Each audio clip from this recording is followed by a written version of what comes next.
Phasmophobia is a VR optional 4-player co-op first-person horror game best enjoyed with your mates. The game is very simple by design, so simple actually that it uses store-bought assets from Unity and still manages to be a better horror game than most AAA titles. But Black Rose, cease spouting nonsense about a Unity game being superior to AAA titles, I hear you say. Surely there is no way that a game so simple by design can be more entertaining than one made by a professional dev team. Well, conveniently manifested voice in my head, allow me to enlighten you. In a nutshell, the lack of intricate mechanics and the simplicity of the control scheme is exactly what makes it so fun to play. There is nothing much to micromanage aside from sanity, the control scheme is straightforward and intuitive, and the whole game runs pretty well if you have a decent PC. If the premise of the game won't win you over at first glance, I can guarantee you that the game's tense atmosphere and the shenanigans with your friends definitely will. Unlike most modern horror titles, it doesn't feel like you're walking from jump scare to jump scare, but the unknown of making contact with the ghost in itself is enough to keep you on edge and make you jump in your seat from time to time. The closest you'll get to an actual jump scare is that the ghost randomly appears to you because you asked it to and it finally decides to manifest it, lazy dead ass. Or because one of your friends bursts behind you and, scares the bejesus out of you instead. Speaking of friends, the game is best enjoyed with 3 to 4 players. 2 is manageable, but if you're the only one with a spine, the game is a bit of a deadlock if you bite the big one. So, the gist of the game is that you're a bunch of ghost hunters who use tools like EMF readers, thermometers, a voice recorder and flashlights to find evidence of the paranormal.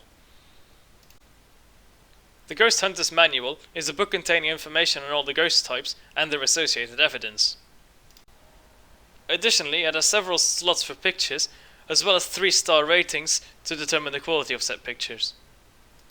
Each ghost gives off a unique combination of evidence which allows you to determine which of the currently 12 ghost types you're dealing with.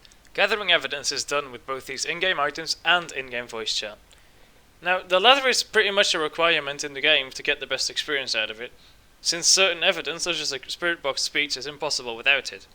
Aside from that, there are side objectives, ranging from tasks as simple as getting a ghost to walk through salt, finding a reading on a specific tool, or the more risky things like preventing a ghost from killing people, or snapping a photo.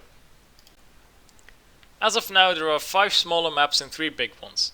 The small maps are houses, while the larger ones are facilities such as a school, a prison or an asylum, giving you 8 maps to play on. There are 3 difficulty modes you can select: amateur, intermediate and professional, which determine ghost aggression, hunt free time and sanity drain. A hunt is a phase in which the ghost is actively dangerous to the player, seeking them out by sound and sight. Hunts are typically triggered by low sanity, or by provoking the ghost by saying its name or insulting it. Please don't jinx it. Insta hunt right now. Fuck off! 2, 1, and hunt. Shit. Black Rose, I'm gonna fucking murder. Oh shit!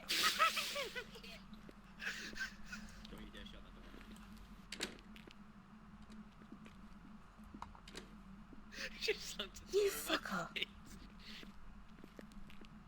Sorry, By the way, I kind of thought to myself that it would actually just hunt, because it's been a while. You absolute fucker. On amateur, a hunt lasts 30 seconds, on intermediate it lasts 45 seconds, and in professional it lasts 60 seconds. Usually when that time is passed, the ghost will give up and start returning to a docile state, or it kills the player and then returns to the same state. Other conditions, such as light, the power box being on, and even the amount of players present in the room, can invoke more or less activity and aggression. While hunts can be very tense moments and generally bring things back to the game loop when you're messing around, some ghosts tend to initiate those every 5 inches, and if it goes on long enough, the whole thing loses its effect and becomes more of a nuisance. This is especially true when you're having some issues finding the ghost room due to a lack of activity, and everyone's sanity is taking a tank or 2, which is generally a game ender when you're out of sanity pills, because it also demon won't let up trying to kill you. Well, now, the game is currently in early access, and I'll be checking back every so and so, writing a few more reviews for specific maps as time goes on. Additionally, I'll be making some Let's Plays with Catastrophe, whose videos I highly recommend. Now, mind that this being in early access means that while there are a lot of bugs being fixed down the line, others are being worked on and new ones may appear, which may take a while to fix. One of the main downsides as of now is load optimization. The game is relatively stable, but sometimes its load times get on the longer end, or the voice chat will bite the farm, which is not much of a problem if you're in a Discord call or preparing for the game, but it can be a real big deal when playing with randoms or mid-investigation when you need it for evidence.